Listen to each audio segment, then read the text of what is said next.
సోమవీర్రాజునే ఖండించాను మరి నా పేరు ఎందుకు చెప్పలేదని మిమ్మల్ని నేను పవన్ కళ్యాణ్ అడిగాను. అయితే మీ పేరు ఆయనకి చూపించాను, కాగితం ఇచ్చాను. బీజేపీ నాయకుడిని అలా కాదండి, ఇద్దరు నాయకులు అంటే సోమవీర్రాజు నాయకుడు కాదా? ఆయన ఎందుకు చెప్పాలి? మీరు చెప్పండి. నేను ఆయన్ని అడిగాను.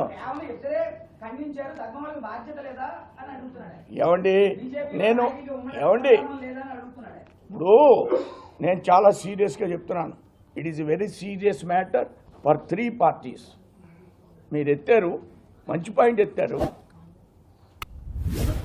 అమిత్ షాని వీళ్ళిద్దరూ కలిశారా? కలిసి అడిగారా? అడిగితే చంద్రబాబు నాయుడు గారు అడగలేదా? అంటే ఎంతమందిని కించపరుస్తున్నావు నువ్వు? ఎవరు అతను? ప్రొఫెసర్ నాగేశ్వరరావు కాదు, కరుణుడి గట్టిన తీవ్రవాది, నక్సలైట్, బీజేపీకి వ్యతిరేక వాది, మేధావి కాదు. దేశంలో కమ్యూనిస్టు రక్తాన తాగినటువంటి వ్యక్తి. నేను ఇవాళ చెప్తున్నా, అతను మేధావని ఎవరన్నా అంటే మనకు సరైనటువంటి ఆలోచన లేదని మేధావిగా కోటేసుకున్నాడు అంతే. చాలామంది కోట్లు వేసుకుంటున్నారు, మన ఊళ్ళో కూడా కోట్లు వేసుకుంటారు. అలాంటి మేధావి అడిగే రైట్ ఏంటంటే నువ్వు కమ్యూనిజాన్ని స్వీకరించావు, ఇవాళ కమ్యూనిస్టు దమ్ము ఉందని కానీ అడుగుతున్నా, ఛాలెంజ్ చేస్తున్నా నేను. ఒక రాష్ట్రం ఉందా ఈ దేశంలో? అన్ని పోయిన తర్వాత ఇది స్వీకరించారంటే మేధావులు అయిపోయారు. పోయింది, కమ్యూనిజం అంతా సర్వనాశనం అయిపోయింది.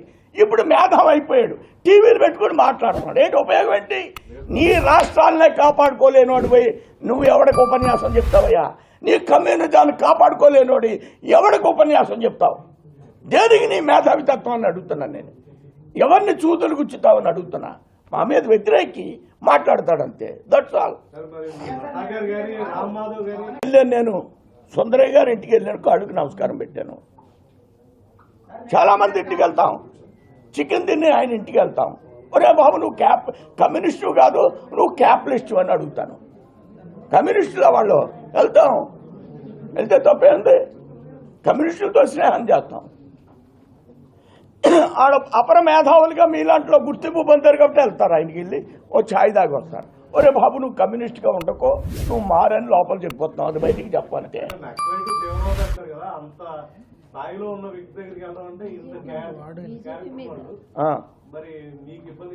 అలాంటి వాడి దగ్గర కూడా వెళ్తుంది భారతీయ జనతా పార్టీ. ఈ ప్రొఫెసర్ నాగేశ్వరరావు నన్ను ప్రశ్న వేశాడు. ఏమన్నాడంటే, ఏమండి వీర్రాజు గారు మీరేంటండి పీడీపీతో పొత్తు పెట్టుకున్నారండి అని అడిగాడు. ఏ పార్టీతో? పీడీపీ. ఎక్కడ ఉంటుంది అది? జమ్మూ కాశ్మీర్లో ఉంటుంది.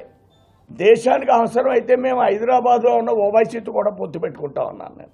అలాగే ఆడింటికి వెళ్ళాము. ఏడు పెద్ద తప్పేంటి? దేశం కోసం, మా పిల్ల పెళ్లి కోసం వెళ్తామంటే ఆయన దగ్గరికి మంచి భలే చెప్పారండి. అయ్యా దేశం కోసం ఎవరి దగ్గరికన్నా వెళ్తాం మేము, భారతీయ జనతా పార్టీ వాళ్ళు. మా కోసం వెళ్దాం, not for our country, only for country, not our personals. మేమందరం వెళ్ళామంటే మీరందరూ ఆయన్ని చాలా బుద్ధిమంతుడు అన్నందుకు కాదు బాబు, నువ్వు బుద్ధిమంతుడిగా త్వరలో మారు అని. నేను ఇప్పుడు చెప్పానుగా, ఏమీ లేదు నీ దగ్గర, సరుకేమీ లేదు. నీ సరుకు అంతా ఎప్పుడూ అయిపోయింది, మార్కెట్లో కూడా లేదు, ఇప్పుడు ఒక్క రాష్ట్రం కూడా లేదు. నేను ఆయనే చెప్తున్నా, నువ్వెవడో ఉపన్యాసం చెప్పడానికి, నువ్వెవడో యాంకర్గా మారడానికి, నీకేముందని? నీ తత్వం అంతా మసిపుట్టిన మారేడుకాయ ఈవేళ మీ తత్వం అంతా కూడా. నేను ఈవేళ చెప్తున్నా అతని గురించి, ఎవరో చెప్పలే. ఏమీ లేదు, అంతా అయిపోయిందిగా. కమ్యూనిస్ట్ పార్టీ మొన్న ఓడిపోయిందిగా, 0 అయిపోయింది కేరళలో. ఏమి నేను పేటీఎం అని అన్నాం, మొన్న ఏమీ లేకుండా అయిపోయింది అని చెప్తున్నాను.